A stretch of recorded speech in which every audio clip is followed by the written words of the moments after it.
left in the fourth quarter last night with an ankle injury. He was overheard in the tunnel yelling, "We need to be playing championship basketball." However, Klay Thompson had a different take. Take a listen. I expect our crowd to be a little more into it too. Like, I know it's not the playoffs, but it is our last go around at Oracle. At least you can stand up or something. We make a good play, especially in the beginning. We need that energy, especially this time of the year. It's hard to conjure up energy every single night because you're looking forward to the playoffs and that run. So we expect our fans to kind of, bring that from the jump. You can't, it's like us though, you can't bring it every night, but still it helps when it doesn't matter if we're playing the Suns or the Bucks, whoever it is, we need that energy from them because we feed off that. We don't hear a lot of sentiment from Klay Thompson generally, but a lot of emotion after this loss. How alarming is the Warriors' recent slump, CC? It's not alarming to me. Like, we've seen teams. The reason why teams have a hard time putting together 3 or 4 seasons in a row at a championship level, because you get distracted. It becomes very, very difficult. The expectations change. The players, even their expectations have changed as far as going to the arena. It's the same arena, but they're not putting on the same performance they put on the last 3 or 4 years. So the fans are reacting in that way. I take exception to what he was saying, because I was watching this game, and the Warriors got off to their typical start, had a nice double-digit lead in the first quarter. But they gave up 40 points. In the second quarter. In the second quarter. So their defense is not nearly on the level. Now, we haven't seen all the players playing well together. I would say Iguodala is not the same player. Sean Livingston is not the same player off the bench. Draymond, as an offensive player, is not nearly the same. So, Klay, when you're talking about the people at Oracle, because I'm sure they're the same people.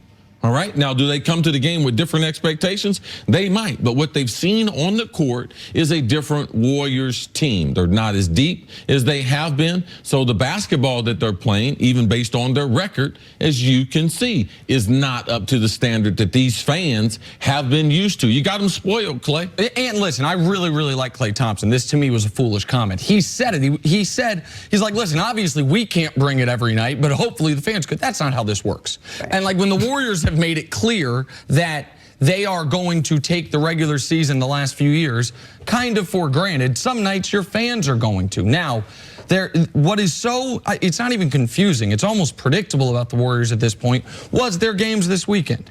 I said last week that if they were the Warriors team that we all thought they were going to be at the beginning of the year, they'd blow out the Nuggets. They would remind everybody of that. They would have a real intensity. They would understand the 1 seed is on the line on Friday night with the team trying to chase them, and they would play some of their best basketball.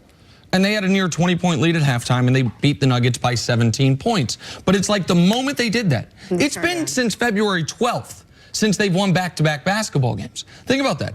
It's almost been a month since they won back-to-back games. But the other point you made, see, about Draymond. All right, so Draymond obviously is out there for his defense, and they allow 40 points in the second quarter, and Draymond's defense has not been up to the level it had been in recent years. But if we show the last meaningful play of the game, this is where Draymond has been killing them. Let me just set the stage a bit. Steph's bringing the ball up the court. They're down 3 points. Steph is double-teamed the entire time. And when he throws it to Draymond, you can see it. No one is guarding Draymond, and he didn't even look to the basket. It's a 3-point game. The 73-win season, Draymond shoots that ball. 2 years ago, post-73-win season, he at least turns and faces, so they have to collapse on him, and you can go good shot, great shot.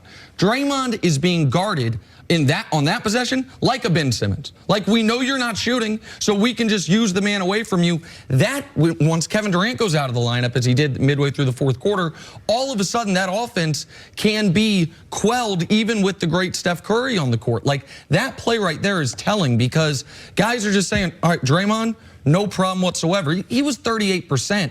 The 73-win year. He was 34% the following season. Now he's under 25%, and guys in big spots are guarding him accordingly. Steph Curry said after the game, it seems like the difference between this year and last year is, yeah, last year we had a little slide, but we were injured. This year we're having the slide. We're all healthy. It seems like that's an issue right now. They can't seem to get it all together. Is that how it feels to you, see, watching this year and watching last year, that they can't quite put it all together? Well, last year they did have a built-in excuse, and last year they still played with more energy. You didn't see the inconsistency this late in the season when all the guys were healthy.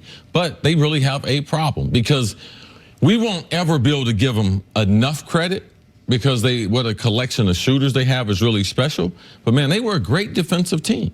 And that's how you win championships, because you can't shoot threes every night and depend on it. Ask Houston when they went cold last year. You have to be able to play some defense. And that is what made the Warriors so special. That's what has made them one of the best teams, not only of talent, but as far as record. And that's why you could put them in oh, man, would this team beat the Bulls? Would this beat the old Lakers? Because on the defensive end, they've been special. On that note, in the last 30-plus years, only 2 teams have won a championship without a top 10 defense. One of the Shaq Kobe Lakers and LeBron's team in Cleveland.